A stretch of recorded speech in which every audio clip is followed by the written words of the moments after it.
사실은 지난주까지 우리 창세기를 다 마쳤고, 오늘은 원래는 계획된 대로라면 출애굽기에 대한 개론적인 이야기를 시작을 하려고 했는데, 들어가기에 앞서서 예배에 대한 이야기를 결론을 짓고, 부족해 보였던 결론을 짓고 진행해 나가도록 하겠습니다. 다시 말씀드리지만 제가 오늘 어떤 결론이라고 해서 여러분들께 강조하고 설명을 드리는 것이 있다고 해도 그것은 제가 생각하는 결론이지 여러분들도 반드시 거기에 따라야 된다는 그런 의미는 아닐 수 있습니다. 이 부분은 여러분들이 잊지 말아 주시기를 먼저 당부드립니다. 성경 본문은 호세아서 4장에서 찾았습니다. 제가 읽겠습니다. 호세아서 4장 1절 2절 그리고 4장 6절 그리고 호세아서 6장 6절 이렇게 좀 널뛰기 하듯이 읽어보겠습니다. 이스라엘 자손들아 여호와의 말씀을 들으라. 여호와께서 이 땅 주민과 논쟁하시나니 이 땅에는 진실도 없고 인애도 없고 하나님을 아는 지식도 없고 오직 저주와 속임과 살인과 도둑질과 간음뿐이요 포악하여 피가 피를 뒤이음이라. 6절로 넘어가겠습니다. 내 백성이 지식이 없음으로 망하는도다. 네가 지식을 버렸으니 나도 너를 버려 내 제사장이 되지 못하게 할 것이요 네가 내 하나님의 율법을 잊었으니 나도 내 자녀들을 잊어버리리라. 나는 인애를 원하고 제사를 원하지 아니하며 번제보다 하나님을 아는 것을 원하노라. 아멘. 오늘 성경 본문을 어떤 것으로 정할지 무척 고민을 해야 했었습니다. 예배에 대한 질문이 워낙에 고민이 워낙에 포괄적인 것이어서 그 의미를 쫓다 보니까 이것도 맞는 것 같고 저것도 흡사한 것 같고 해서 많은 고민을 해야 했었어요. 근데 오늘 그 중에서 어렵게 선정한 본문에 오늘 읽었던 이런 부분들이고 강론 중에 몇 가지 요소들을 몇 가지 성경 본문들을 더 소개하기는 할 텐데 시간이 너무 많이 걸리는 이유로 많은 성경 본문으로 설명을 연결해서 하지는 않겠습니다. 배경 설명이라든가 구조 분석이라든가 이런 것들은 오늘 하지는 않을 거예요. 다만 여러분들이 오늘 제 강론을 다 들으신 후에 오늘 읽었던 이 성경 말씀과 어떻게 의미적으로 연결되어지는지 한번 깊이 있게 묵상해 보시기를 부탁을 먼저 드립니다. 본론으로 들어가서요. 예배의 모델이 될 만한 것들을 한번 역사에서 찾아보는 것에서부터 출발해 보려고 합니다. 먼저 제사가 종결된 이유를 우리가 먼저 한번 생각을 해보죠. 제사의 종결이 바로 예배의 시작으로 연결되어지는 것이니까요. 제사가 종결된 이유는 바벨론 유숙이라고 흔히들 부르는 포로 기간들 때문이었습니다. 이 포로 기간이 포로로 잡혀가는 일들로 인해서 남왕국 유다가 바벨로니아의 네부갓네자르라는 그런 왕에 멸망당해서 이제 끌려가게 되죠. 이게 고대의 제국들이 정복지를 다루는 정책 중에 대표적인 것이 정복 유민들을 이주시키는 정책이 있었어요. 이제 바벨로니아에게 멸망당한 유다인들도 먼 타국으로 그렇게 끌려가게 됐습니다. 타국으로 끌려갔다는 것은 다시 말하면 유대 신앙의 가장 중심이었던 성전에서 멀어졌다는 의미가 되겠고요. 가고 싶어도 갈 수 없는 상황이 되어졌기 때문에 유대 신앙의 가장 중요했었던 성전 신앙, 그 성전에서 드렸던 제사의식이 종교의식으로서의 제사가 더 이상 유지될 수 없다는 그런 이야기이기도 합니다. 그래서 이때부터 이제 유대인들은 율법을 가르치기 위해서 회당 예배로 회당 종교의식으로 바꾸어지는 그런 시기를 맞이하게 됩니다. 이 시기에는 제의적인 면에서 여러 가지 예를 제사라고 말씀드렸던 이런 것들을 잃기도 했었지만 유대교 신앙에 있어서는 굉장히 중요한 체계를 세우는 그런 기간이기도 했었습니다. 예를 들자면 야훼라는 말을 사용하지 말아라 라는 그런 이야기 잠깐 야훼라는 호칭에 대해서 잠깐 설명을 해볼까요? 여호와죠. 여호와라는 이 말은 사실은 자음 모음 체계가 완전히 자리 잡힌 이후에 그 발음이 여호와라고 이렇게 바뀌어진 것이고, 원래는 이제 야훼라고들 흔히들 이야기를 합니다. 근데 사실은 이 야훼라는 말도 사실은 분명한 것은 아니에요.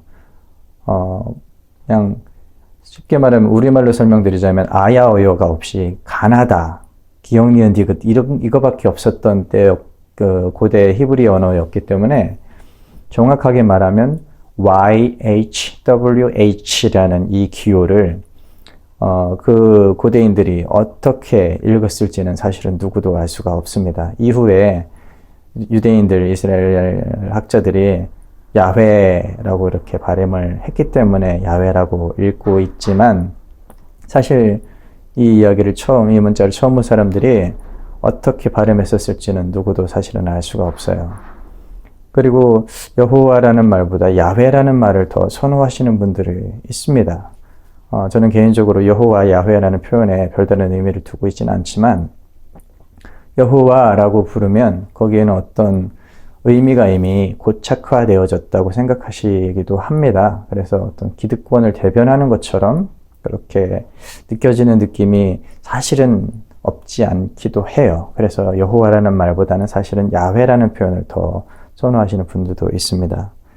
여담이었습니다. 마찬가지로 이 여호와라는 말을 거룩하게, 망령되이를 걷지 말라는 그런 규정 때문에요.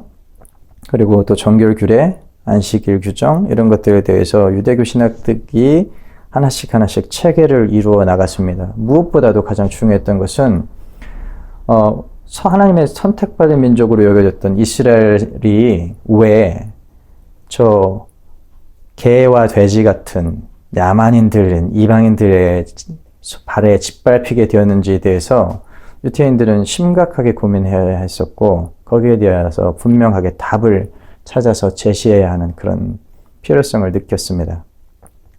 그런 이유로 해서 이 포로기가 유대교 신학이 다시 정립되어져 있는 시기가 되었고, 그리고 포로에서 돌아왔던 유태인들은 그 율법을 올바르게 아까 말씀드린 대로 선민 이스라엘이 이방인들에게 말발굽발에 짓밟힌 이유는 열심히 고민하고 찾아본 노력 끝에 학자들이 찾은 것은 선지서들이었죠. 그래서 이스라엘이, 유대인들이 하나님의 말씀을, 율법을 버렸기 때문이다라는 그런 것에서 답을 찾기 시작했습니다.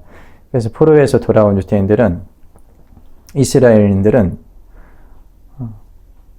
정확하게는 이제 이스라엘과 유태인에 있어서 이스라엘 여호와 신앙을 대변하는 정체성을 더 분명하게 하는 것은 이스라엘이라는 말보다는, 이스라엘인이라는 말보다는 유태인이라는 말이 더 분명한 정체성을 가지고 있기도 합니다.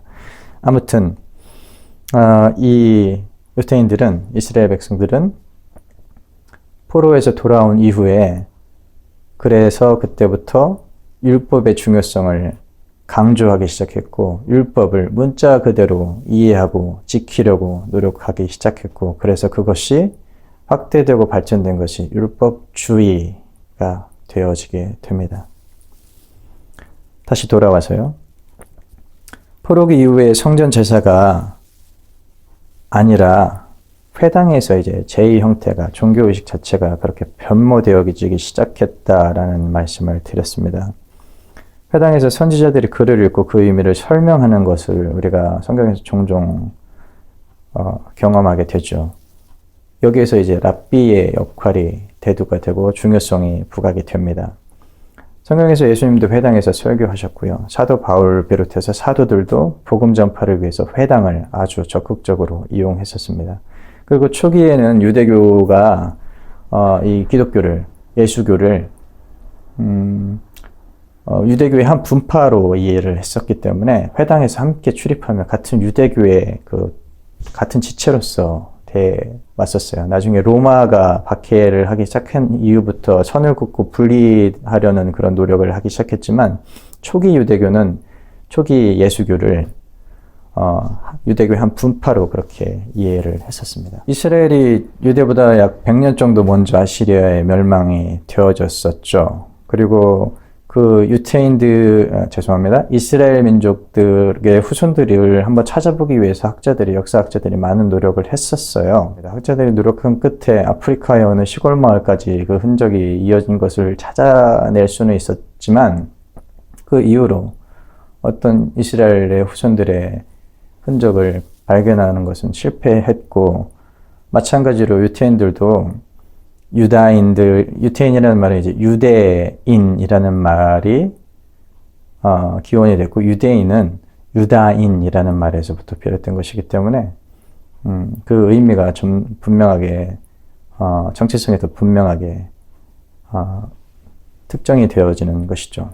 북왕국 이스라엘의 후손들은 유태인의 혈족에 포함하지 않으려고 포로기 이후부터 많은 그런 노력들이 에스라와 느헤미야서 등등에 많이 기록이 되어져 있는 것을 참고로 하실 수가 있겠습니다.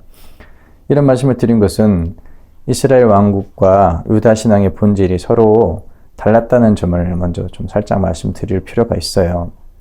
이스라엘 왕국에서 이스라엘과 유다 공통적으로 여호와 신앙을 가지고 있었지만, 이스라엘은 그러니까 여호와 신앙 얘기는 했었어도 이방의 종교적인 의식들, 종교적인 의미들이 굉장히 많이 혼재되어져 있었기 때문에 분명하게 이것이 여호와 신앙이다라고 구별돼서 이야기하기는 사실 어려웠었던 것으로 보입니다.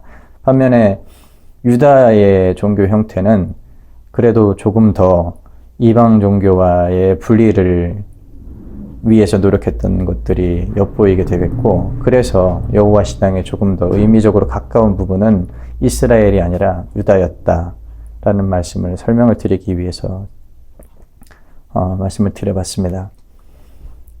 근데 여기서 우리가 이 종교적인 제의가, 유대 신앙의 종교적인 제의가 종말되는 시점을 한번 특정해 볼 필요가 있습니다. 성전신앙의 종말을 선언하시는 예수님의 말씀에서 그 근거를 한번 찾아보려고 하는데요. 예수님께서 대답하여 이르되 너희가 이 성전을 헐라 내가 사흘 동안에 일으키리라 라고 말씀하신 그런 성경 구절이 요한복음 2장에 나타납니다.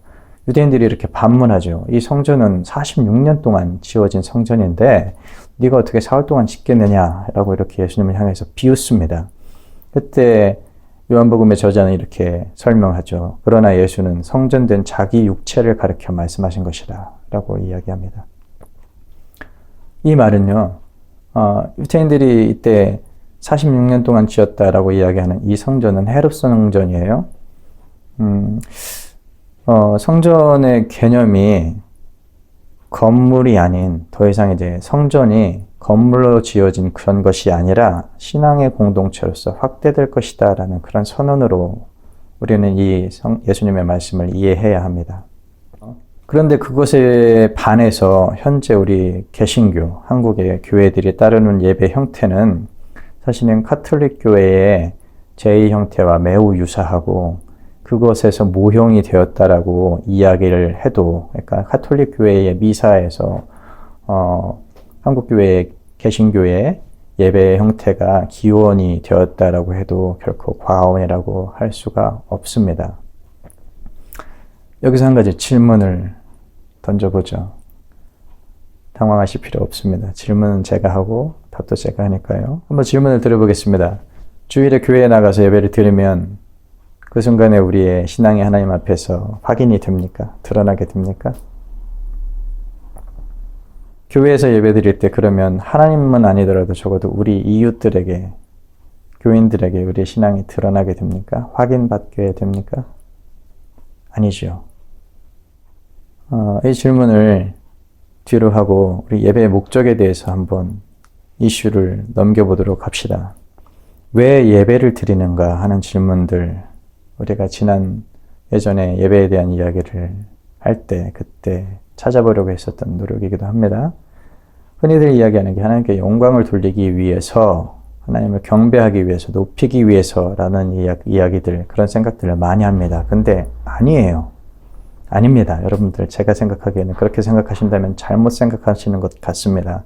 하나님은 우리가 영광을 돌려드리는 것을 즐거워하시지만, 그렇다고 해서 하나님께서 우리가 영광을 돌려드리지 않아도 하나님은 스스로 영광을 받으시는 분이십니다.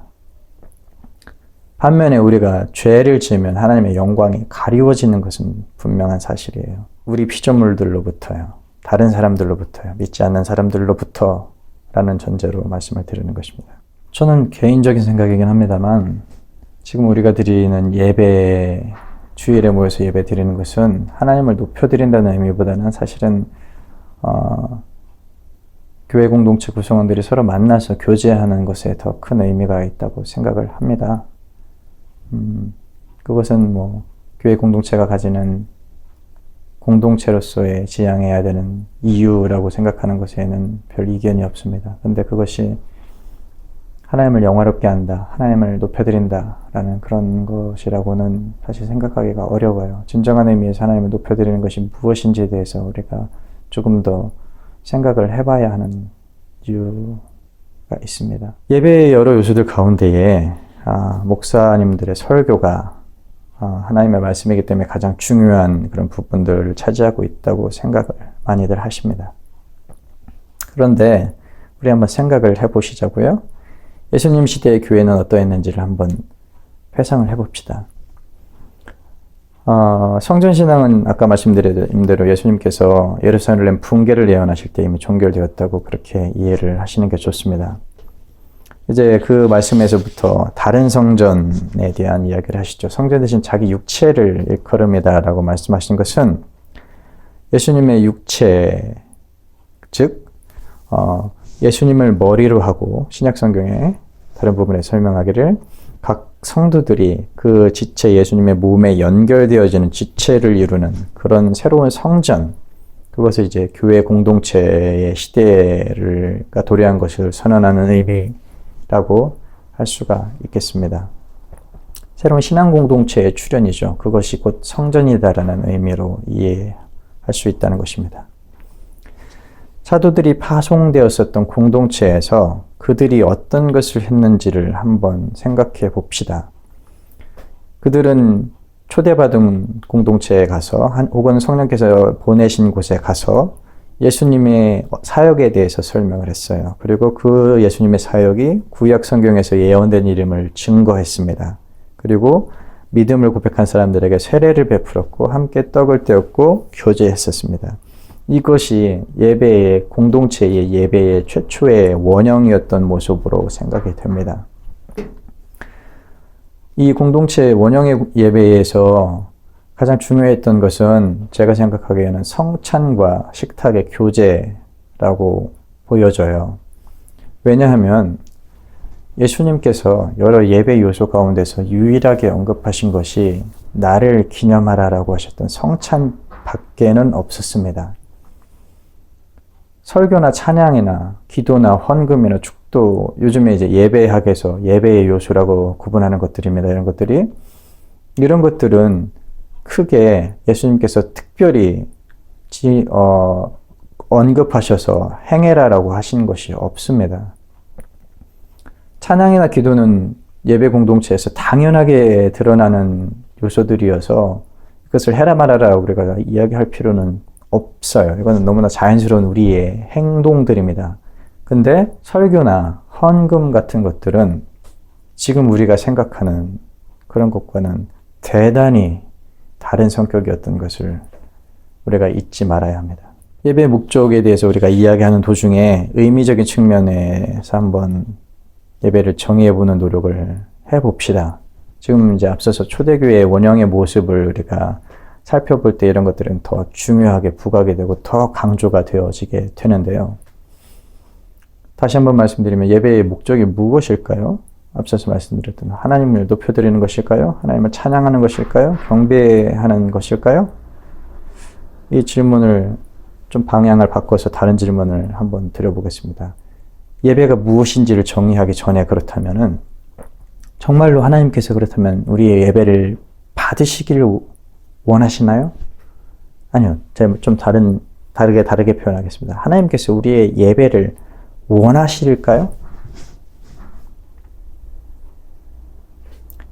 저는 이 부분에 대해서 조금 정리가 필요하다고 생각합니다. 저는 이 부분에서 굳이 딱 지금 말씀드린다면 하나님께서는 우리 예배를 굳이 원하시는 것 같지가 않습니다. 그런 성경의 말씀들은 여러 곳에서 찾을 수가 있어요. 오늘 읽었던 성경의 본문에서도 그렇게 읽혀집니다. 반면에 우리가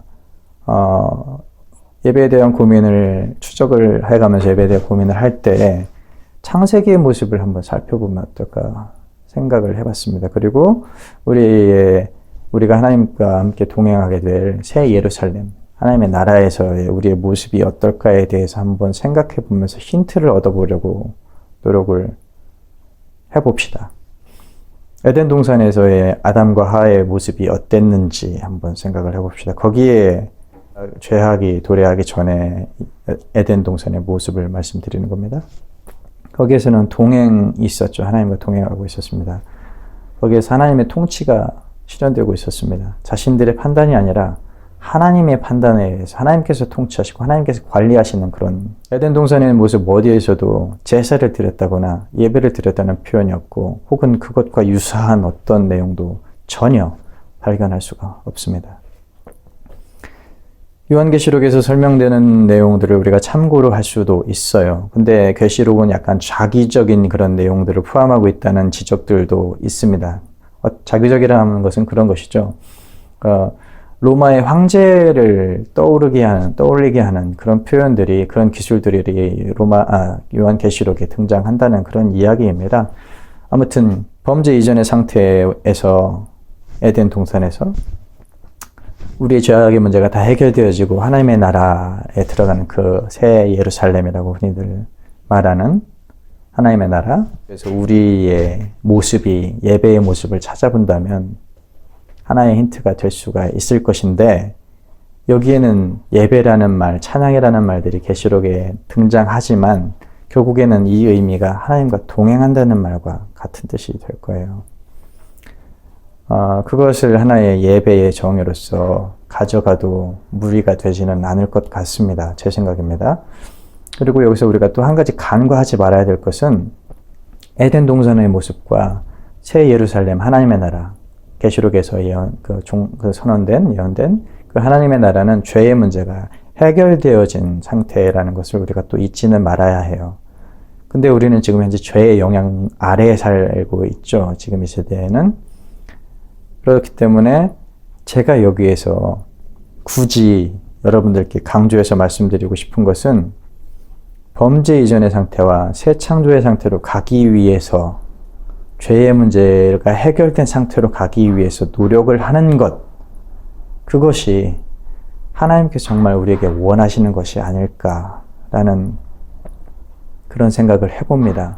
왜냐하면 그것이 공의를 회복하는 것이고 이 공의는 예수 그리스도의 복음을 실천하는 것으로 실현이 되는 것이기 때문에 그렇습니다.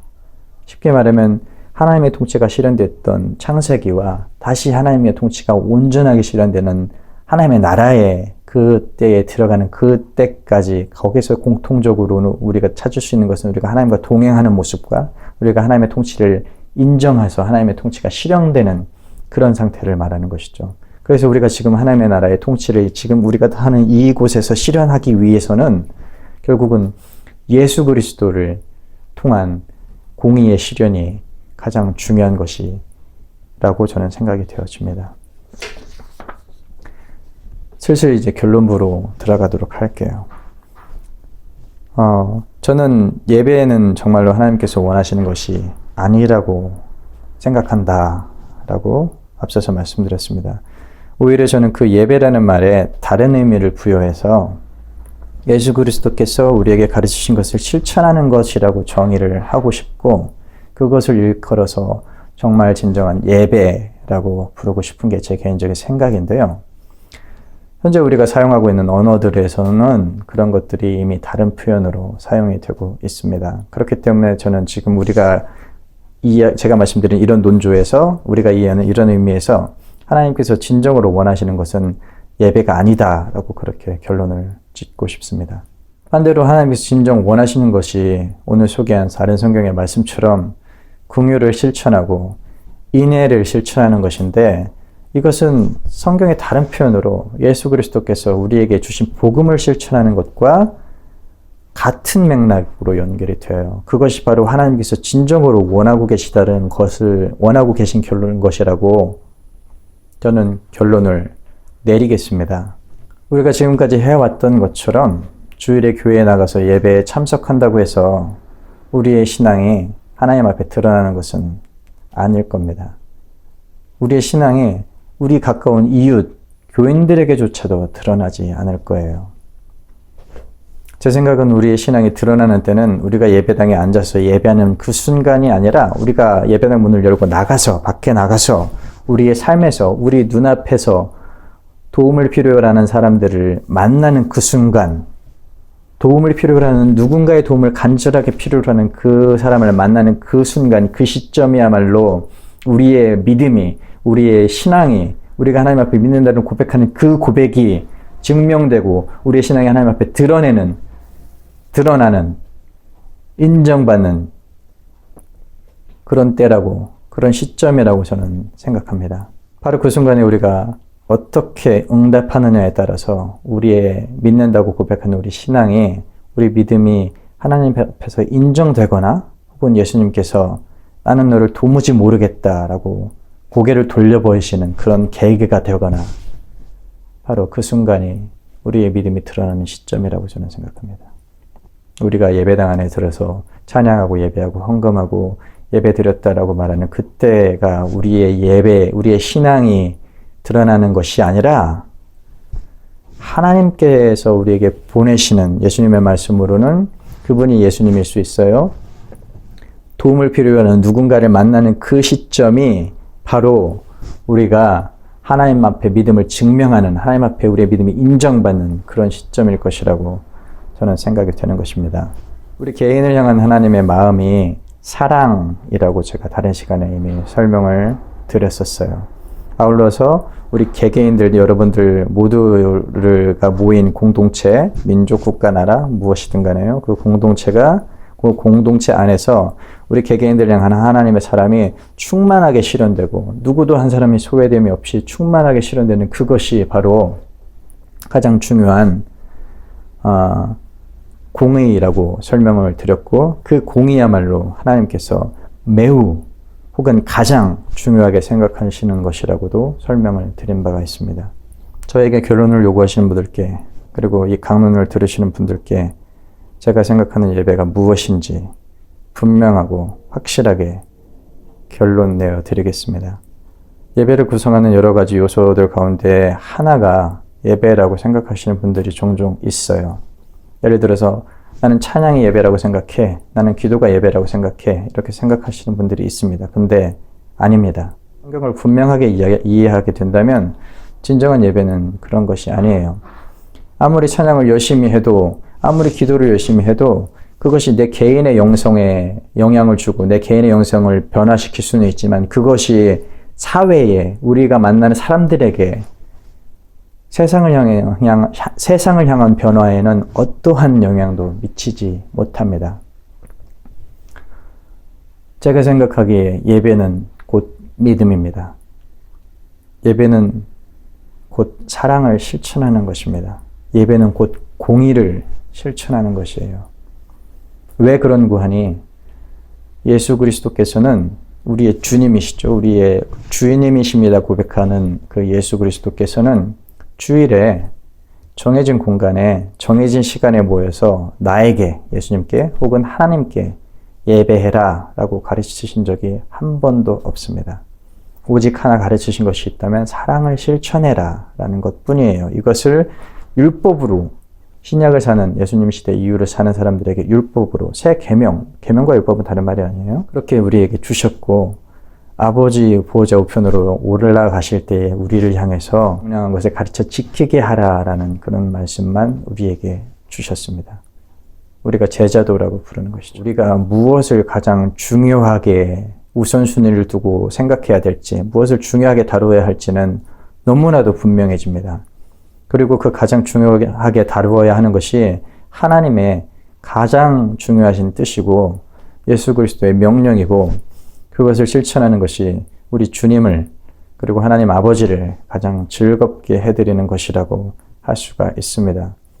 그렇다면 어떤 종교적인 의식으로서 예배 행위가 아니라 이런 예수님의 뜻, 가르침, 하나님의 뜻을 실천하는 것이야말로 가장 중요한, 가장 진정한 예배의 의미에 가까운 것이라고 밖에는 저는 생각을 할 수가 없습니다. 우리가 지금 이 시간 후에 문을 열고 나가면, 밖에 나가기만 하면 거기 얼마나 많은 사람들이 우리의 도움을 기다리고 있는지, 얼마나 간절한 마음으로 정말 작은 도움이라도 필요로 하는 사람들이 우리 주변에 얼마나 많은지는 우리가 거기에 관심을 가지기만 하면 바로 알 수 있어요.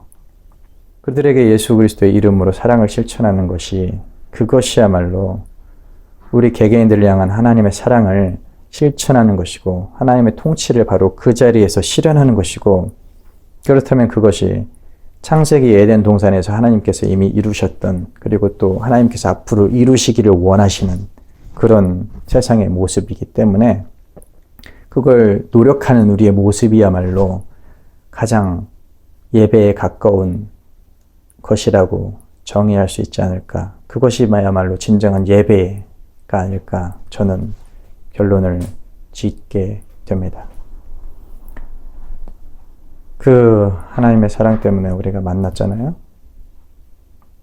그 하나님의 사랑 때문에 지금 여러분들이 제 이야기를 용납하고 들어주고 계신 거라고 저는 생각하고요. 그리고 또 그 사랑을 우리가 깊이 느끼고 서로 이야기하고 교제하고 나누면서 밖에 나가서는 그 사랑이 다른 사람들에게도 전파되고 전달되고 우리 모두 다 그 하나님의 사랑 안에서 충만하게 행복하게 지낼 수 있기를 바라는 것이 제가 오늘 여러분들께 드리고 싶었던 이야기입니다.